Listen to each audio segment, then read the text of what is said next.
everyone, Melissa Wick here. I own Wick Law Offices, a law firm in Columbus, Ohio. I focus on all things small business and I do some litigation.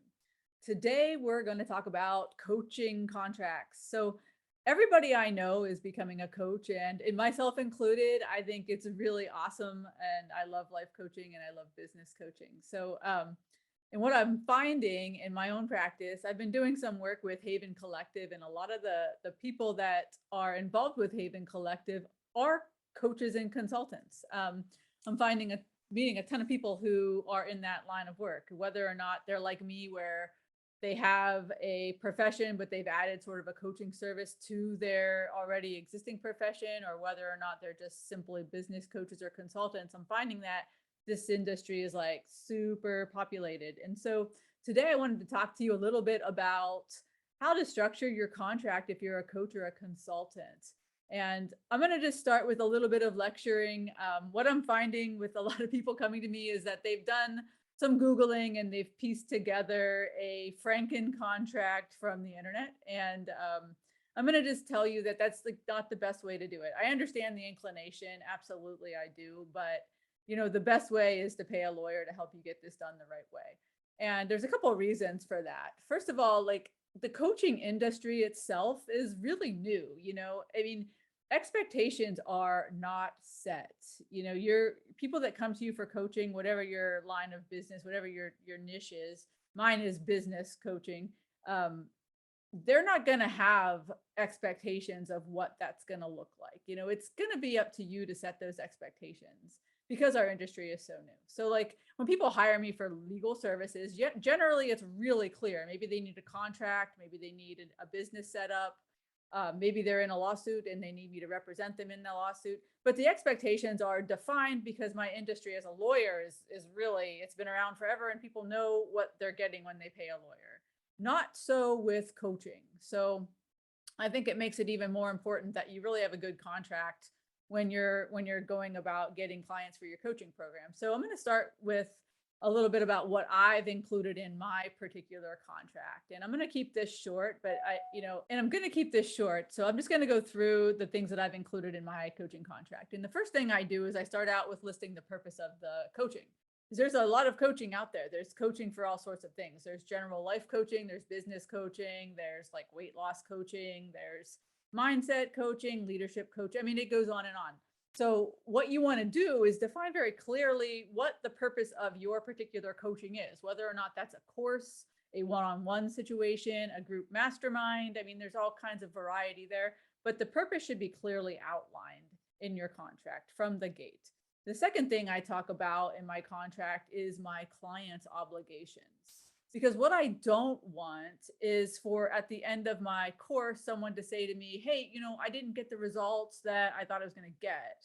So I want to make it very clear from the start that like, I'm not going to give you the results unless you do the work to get the results, right? So like my course has, homework in it. My course has like a daily practice that you need to do in order to, I think, be successful ultimately after the 6-week course. So in my contract, it says, this is what's expected of you, and that's just so that it's clear, so that nobody signs up and thinks that, somehow at the end of it, they're going to have these great results if they don't participate and do the work along the way. So I list my client's obligations in my contract.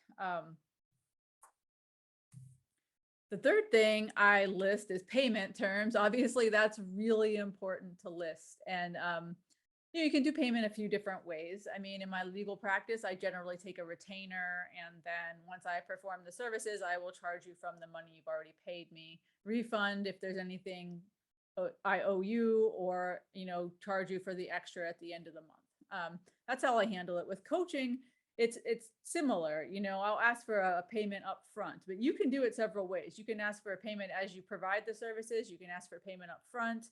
You can invoice your client. When you invoice your client, you want to make sure that you let them know when they need to pay, whether or not that's the bill is due immediately or they've got 30 days to pay. That should be spelled out in the invoice. So that's another thing I talk about in my contract, how payments to happen, what the terms are regarding payment.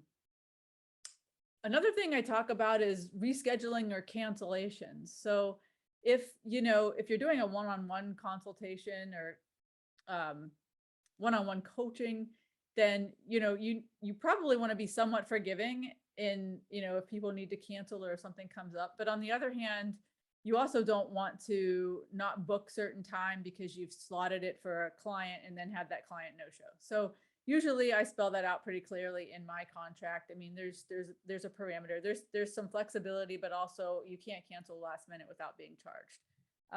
Another thing I talk about in my contract that's really important are the details of what I'm going to provide you with my coaching. So like, I don't, it's not general. I like to be pretty specific. And with my contract, I generally put in in an exhibit all the details of the services I'm going to provide. And what that looks like, whether or not that's going to be weekly group coaching, one-on-one coaching per week, whether that's going to be watching one of my courses online and then meeting with me following that to review the homework, how that's going to go. That's how I put it all in an exhibit so that it's very clear what I'm going to provide to the client. Also, another really important part of a coaching contract is refund policy. This is especially true with people that are running courses online or a mastermind. And it becomes kind of sticky because, once you open a course to somebody, they sometimes they have access to the whole thing, or sometimes they've watched a few of the videos or installments of your course, and then they decide, they don't like it, but they've gotten some value. So it's tough. It's one of those things you just have to weigh how forgiving you're going to be. I always err on the side of I would rather refund someone's money if they're not happy. But so I usually put a time limit to that too. It's usually, within like 30 days of starting the course, they can cancel with a full refund. I'm willing to eat a little bit of that because I think it's better business to give people refunds if they're not happy with what they're receiving. Then the last thing I want to talk to you about is the disclaimers. With coaching, it's really important that you specifically say what you are not. I mean, if you're a business coach, you need to make it clear that you're not a lawyer, you're not an accountant, you're not advising on taxes, you're not advising on business structure. You may be giving just general business advice, but you want to make it clear what you're not. In my case, I'm a lawyer and that's my problem, but I need to make it clear in my coaching that I'm not lawyering. And so, that's something I've written into my own contracts. But for your purposes, if you're coaching on fitness or weight loss, you need to make it clear to your client that, you're not a medical doctor, maybe you're not a dietitian, or maybe you are, but you need to spell out what the parameters are of your coaching so that you're not giving people information or misleading people into thinking you have qualifications that you do not have. So those are the things I've included in my contract. And, guys, getting a good contract together will make you feel so much more confident in your own coaching, and it will make your client feel more confident in your coaching. So make sure that you take the time to get that stuff together. And I'm happy to help. My name's Melissa Wick. I own Wick Law offices in Columbus, Ohio. And thanks for watching.